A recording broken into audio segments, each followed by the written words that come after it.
This video is about how to develop a web application using Spring MVC. So let's look at web application. So if I type it here, some JSP file.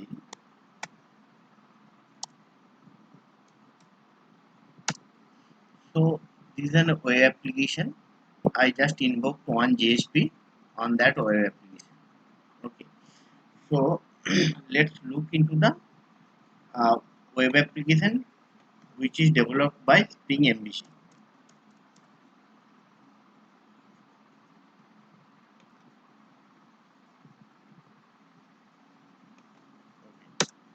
So I invoked a URL to show you a sample web application developed by Spring MVC. Okay, just let's have a look on that application. Then we will explain step by step how to build that application. It shows a one link which is register employee. If you click on it, it is opening a employee registration page. Okay, if you fill the data, let's fill the data. It's about the employee information and its dependent information. Okay, this application has been built up by Spring MVC. I am going to explain how it has been built up step by step. So let's have a look on this application and then we'll be explaining how it is working.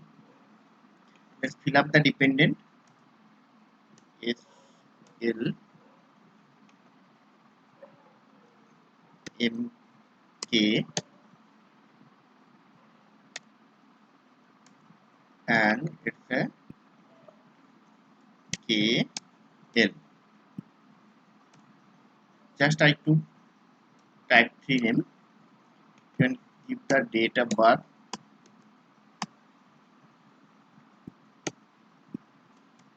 some date of birth.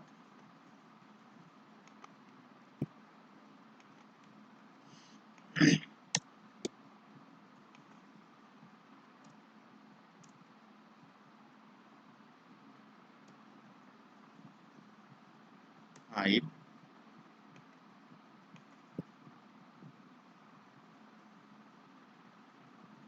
it could be 90, could be 95. Some sample data I am filling it up. Now set daughter, select the relationship.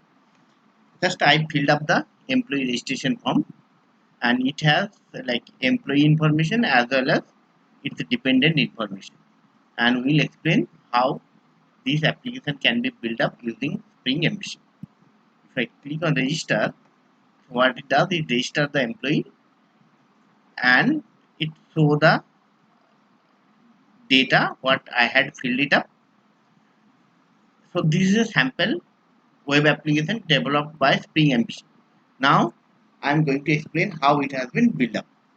So if you notice that first URL is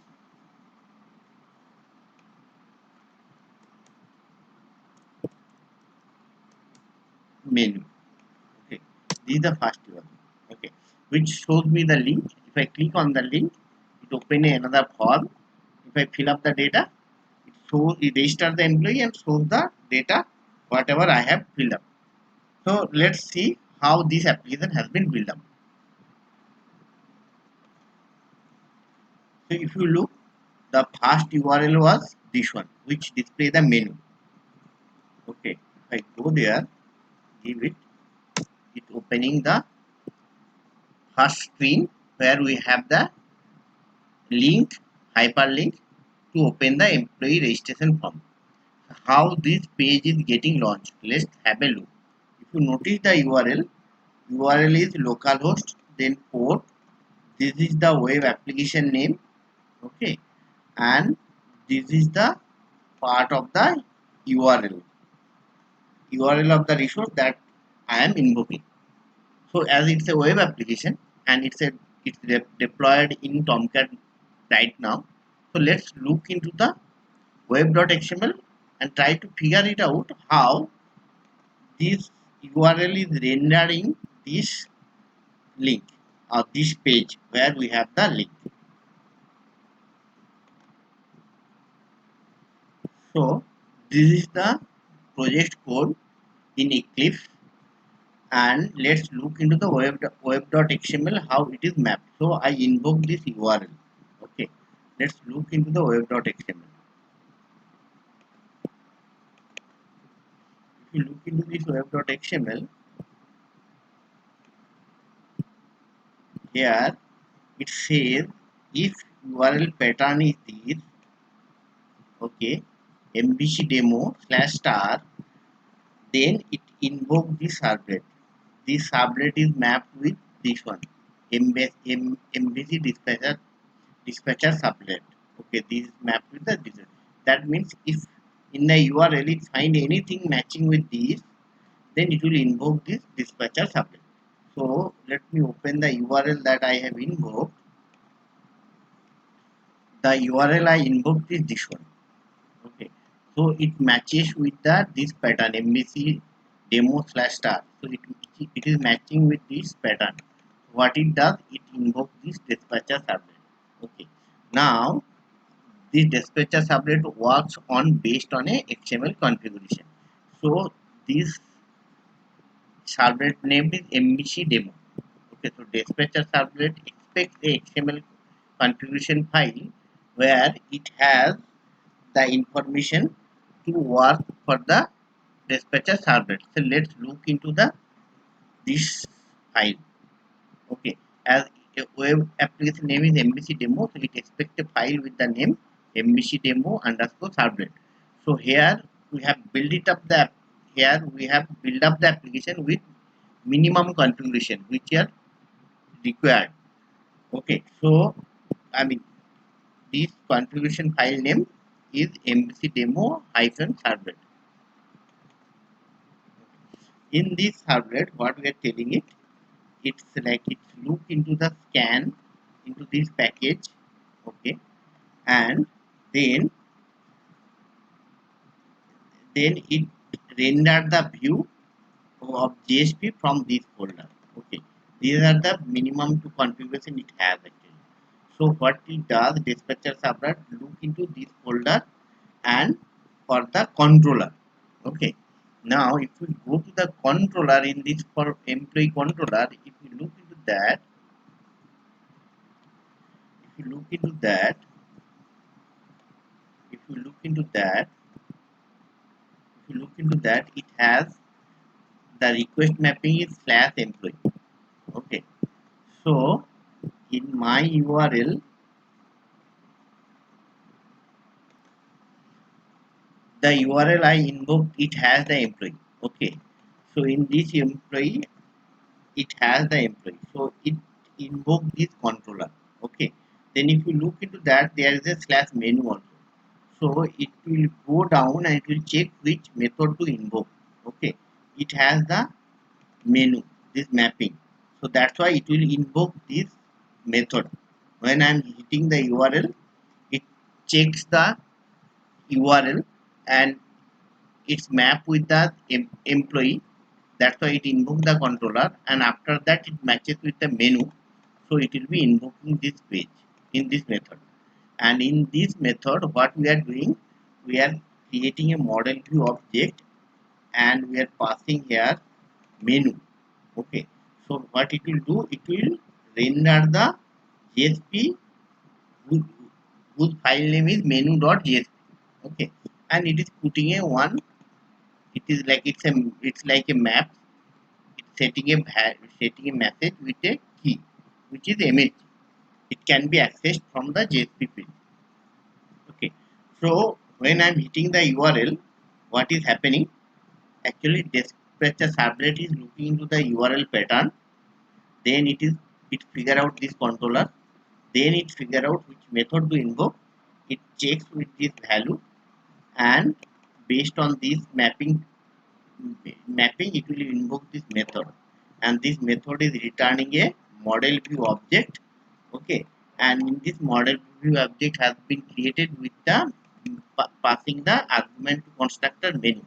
So it will render, or it will render the menu.jsp. Okay, if you go to the menu.jsp, you will get it. If you go to the menu.jsp, okay, it has only one, okay, registered employee, okay, one link is there, okay, so that is getting displayed. So I am hitting this URL. Actually it is rendering the menu.jsp which has the this hyperlink. Okay, as it's deployed into Tomcat, let's look into the Tomcat folder structure also.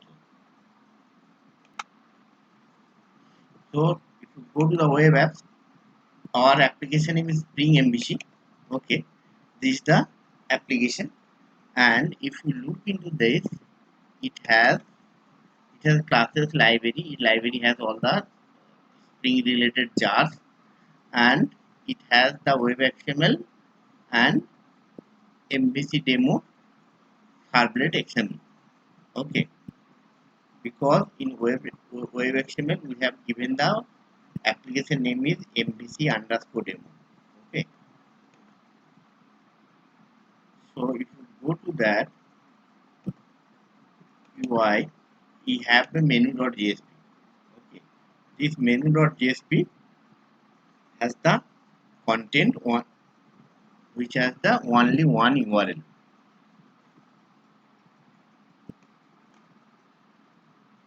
Now if I click on this, it will open a new page, okay, which is the employee registration page. If you look into this, I hit that URL and it invokes this URL. Okay, I and it rendered this registration form. So let's look how it got rendered. So if you look into the URL pattern, it has a MVC demo. Okay, then employee, then add employee. Okay, as it has a MVC demo, so if I go back to the web.xml again, so at it has the MVC demo in the URL, it will be invoking the dispatcher servlet again. Okay, now and then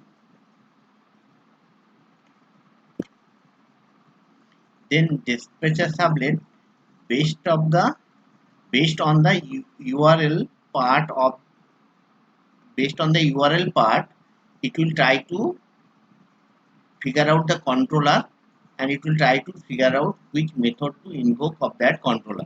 Okay, let's look into this URL. It's a slash employee, it's a slash employee slash add employee. Okay, let's go back to the controller.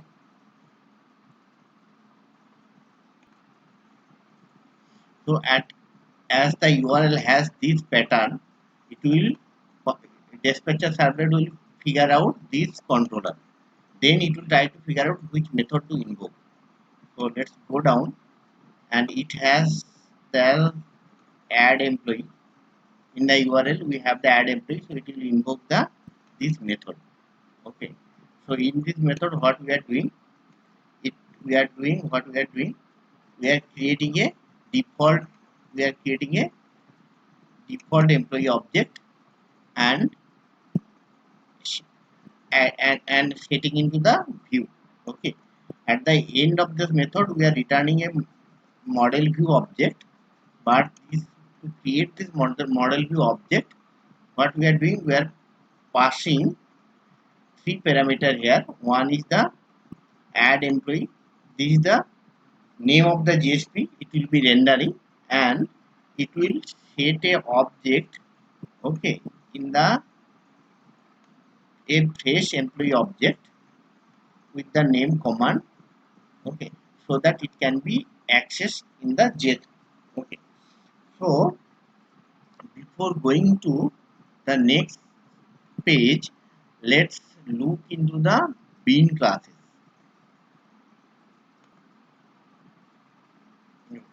So this is the employee registration form. If you look into the form, you can find that we have employee ID, name and age, as well as dependent information. So when user will be filling up this form, and submitting it, click the register button, which is submit button. This data will be submitted to the server. So in the server we need to have a bean classes to hold this data, and then this data will be processed. So to hold this form data we need to have a bean class. Okay, so let's look into the structure of the bean class. So here what we are capturing, or what input we are taking from the end user, is the employee information as well as its dependent information. Employee can have a multiple dependent.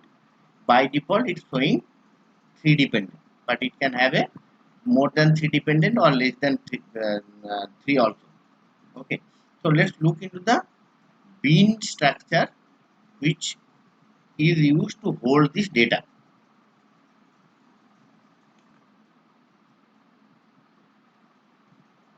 So if you look into this bean classes, so we have two bean class, one is dependent, another is employee. Okay, employee bean class has its couple of variables, class variable, or as an instance variable, name, age, id. Okay, id has a default value 100, and there is a list of dependent because employee can have n number of dependent. So we will have a dependent bean, and in that dependent, one dependent bean object represent one dependent, and it has dependent id, dependent name, dob, and relationship. And employee can have a list of dependent objects. So this is very much important. Okay, so to hold the data, registration form data, we are having one employee bean as well as we are having a dependent bean, but employee bean will have a association, sorry, with the dependent bean. That means employee bean will hold a list of all the dependent. Okay, and as by default we will be showing 3 dependent. What it does in the constructor, if you look into that, it creates 3 dependent object. Okay, and it add to the list, add to the dependent list. Okay, so this is the employee bean class. It has the its property as well as setter and getter method.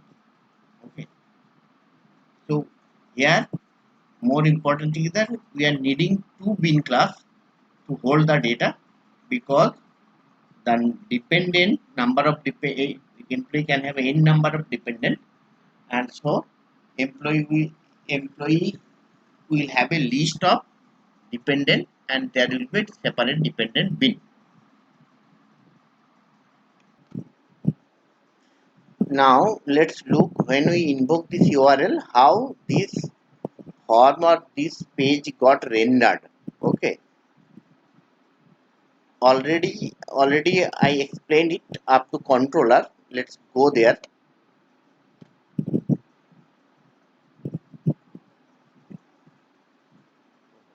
So based on the URL, dispatcher sublet will figure out the controller, which is employee controller, and then it will figure it out which method to invoke. So as URL had a add employee, so it will invoke this method. Inside the method, what we are doing, we are creating a model view object, and we are returning. In the model view object we are passing the JSP name, and we are passing a fresh employee object. So this JSP will be rendered. So let's look into this JSP.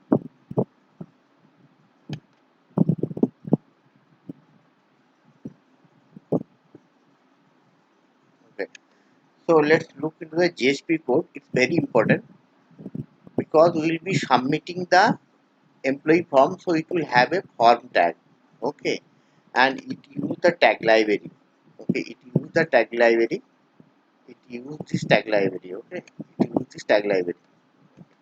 Now more important thing is that by it will be displaying the default values, as well as it will allow the user to enter their values. Okay, let's look into the screen once more. So if you look at the employee ID, it is auto generated. So when form is rendering, it is coming pre-populating with the employee ID, because employee ID is the system generated. User do not need to enter it. So when it renders the page, this got pre-populated, as well as dependent ID also got pre-populated. Okay. So how it's displaying these values? Let's have a look.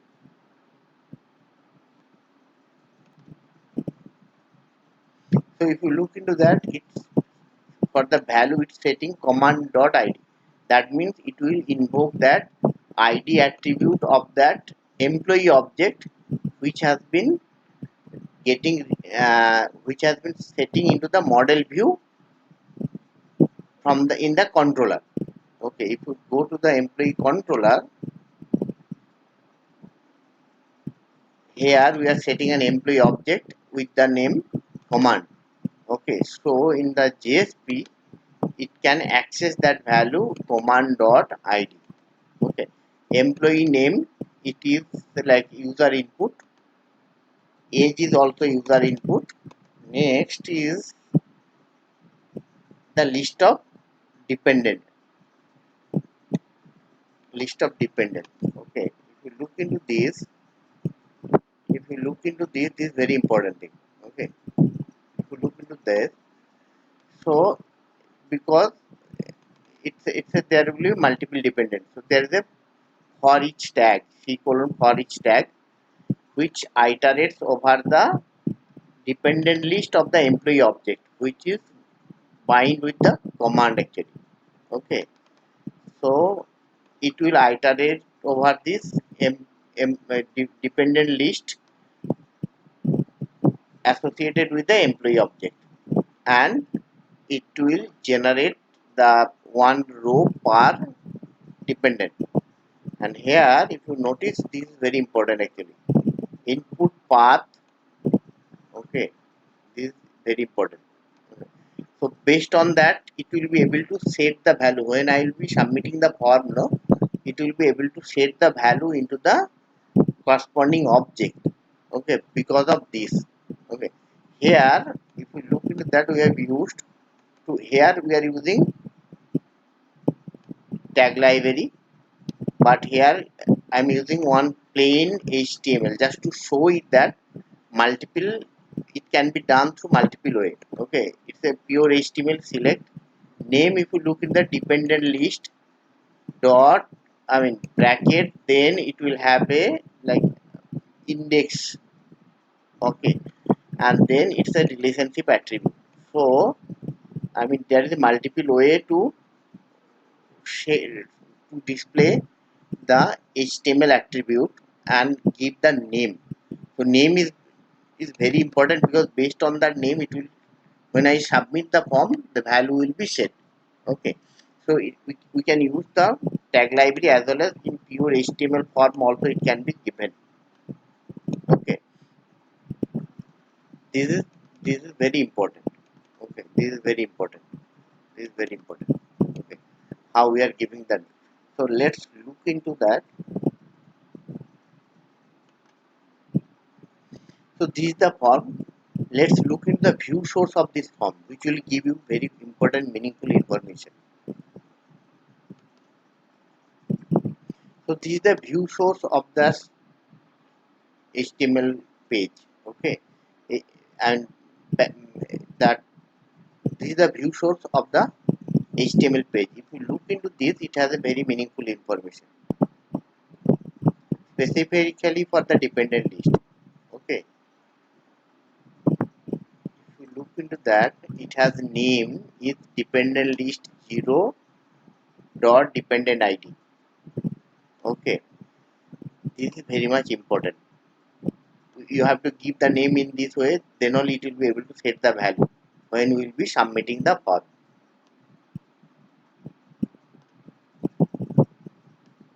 This is very important. Dependent name, dependent ID, it is very important. It has the index. Okay, dependent list, and it has the one index and the attribute. Dependent list, index, and it has the like property of the dependent object. Okay, that's how it will be able to set the value when we will be submitting the form.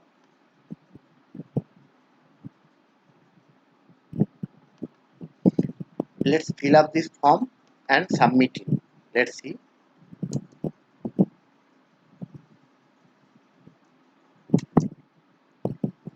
Employee name SMK, age 30. You can fill it up. Dependent name SL, ML, and TN. You can keep the date of birth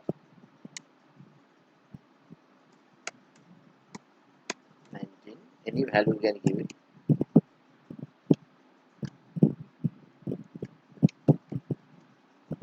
95. You can give it 80. You can select the relationship also. Okay, let's submit it. When you are submitting, this URL is important. Okay, what is doing?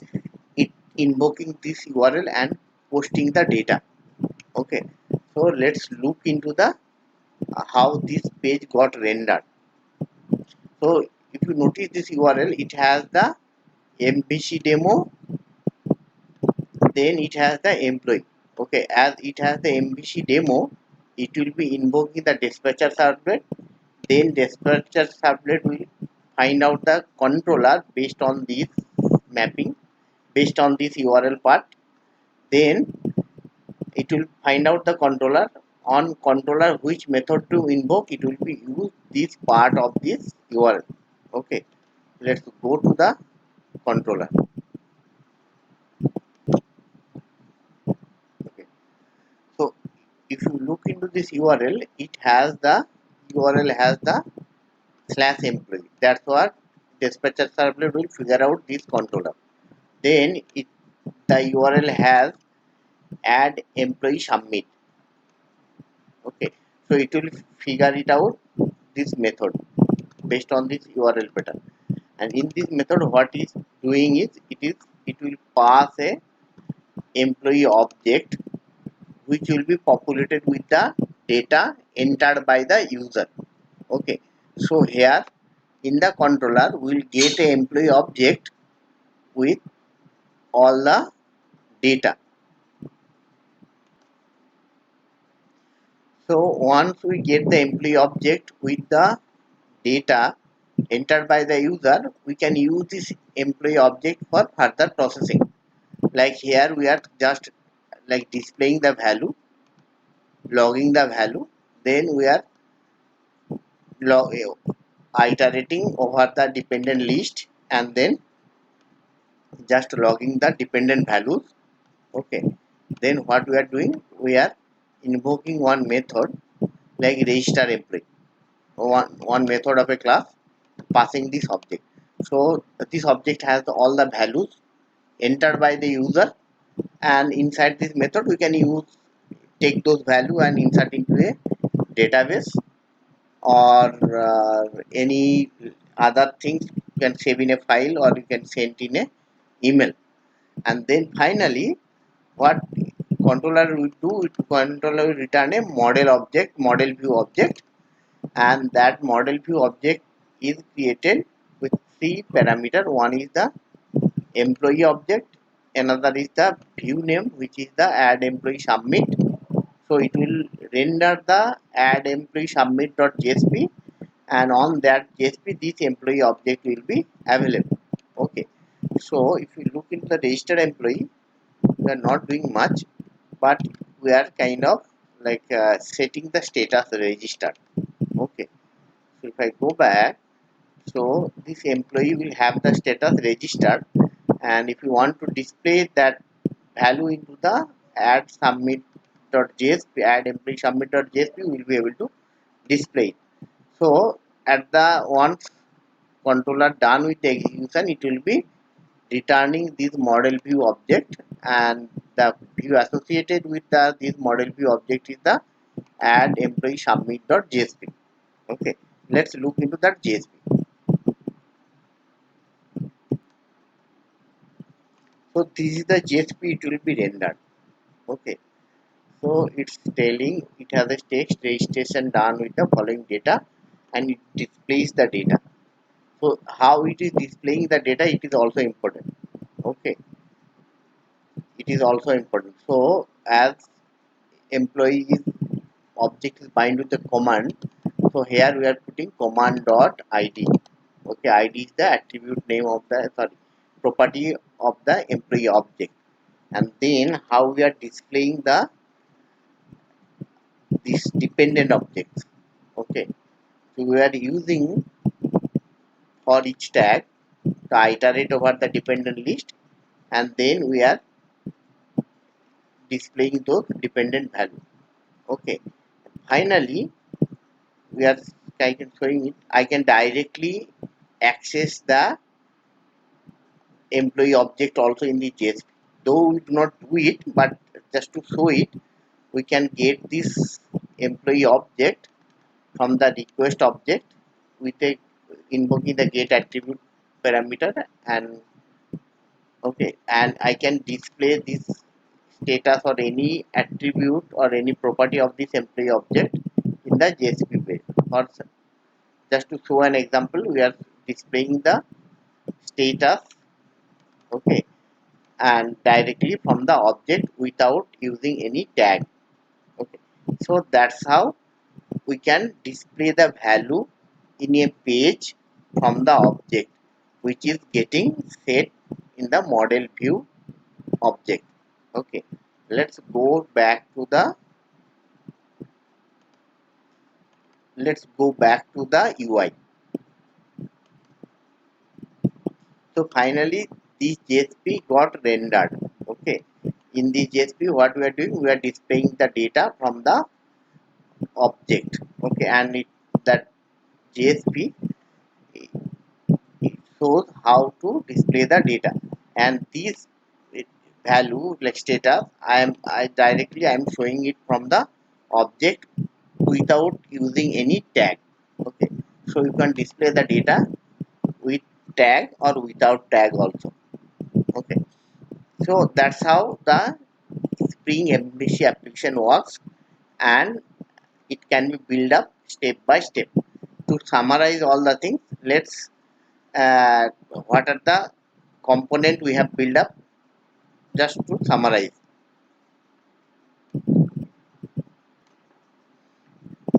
just let's see once more what are the component we have used here to build up the application. First is the web.xml, you need to have it. Okay, web.xml you need to have it, the URL mapping, so that your dispatcher subnet get invoked. Okay, so here we have set the URL pattern to invoke the dispatcher subnet. Okay, that is one. Second is that, like, sometimes when it does not work, it's very difficult to debug it. Okay, to log all the messages of the dispatcher servlet, you need to initialize the log4j. So it is recommended that in your web application initialize the log4j. So to initialize log4j, what we have done, we have written a servlet. Actually we have written a servlet just to initialize the log4j. Okay, so what is the advantage of that? The advantage is that if anything goes wrong, we will be able to know from the log. Dispatcher servlet will generate log, and we will get the information about what is going wrong. Okay, so it's very much required and recommended initialize log4j. So to do that, we have written a servlet, and we are loading the servlet on startup. Okay, it has on startup. So first thing is that you need to have the web.xml, and you can have a log initializer servlet. Third point is you need to have the bean classes to hold the data. Okay, and based on that your application name, based on that your application name, so based on the application here, application name is MVC demo, server name is MVC demo. Okay, server. So you should have one XML file or which one configuration file which is MVC demo underscore servlet, which will be used by the dispatcher servlet. So you need to have this one so that dispatcher servlet can work. Dispatcher servlet need to know which package to look for to figure out the controller and how to find out the view or how to find out which view to render. This tells about like which view to render, like where a view can be found. Okay, so it tells about this. This is the folder name and this is the extension. Okay, so based on that it will figure it out the which JSP2 or what kind of UI to render what this one. So this is the like configuration file which will be used by the dispatcher server. Next is the controller. Controller here we need to have the controller. Controller based will be invoked based on the URL pattern. Okay, and then you can have n number of service classes to do your business like operation or business logic processing. Okay, so again reiterating what are the things we need to have. We need to have web.xml. We need to have the web.xml. We need to have one log4j initialize servlet. It is optional, but it's better to have it. Then we need to have a dispatcher one configuration XML. Oh, sorry, one configuration XML, which will be used by the dispatcher servlet. And then we need to have the bean classes, controller, and the JSPs. Okay, and if you go to the so let's look into the web application. Okay, so this is the application. If you look into that, you have the UI, we will have the JSP, and here inside the WebINF we will have all the classes. Okay, we have all the classes, bean controller services, and then we have one log4j config file which is used log4j initialization. This is the MVC demo servlet. It is used by the Spring Dispatcher servlet. Web application is used to do the URL mapping, and the lib will have all the dependent jar files. Okay, so that's how the Spring web Spring MVC application can be built up and deployed in Tomcat. Okay.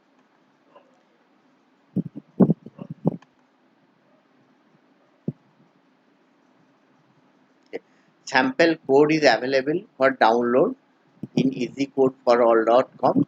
So you can download the code and configuration from this site.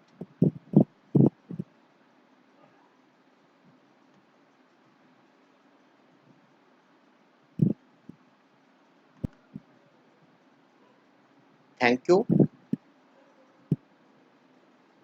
Please provide your feedback.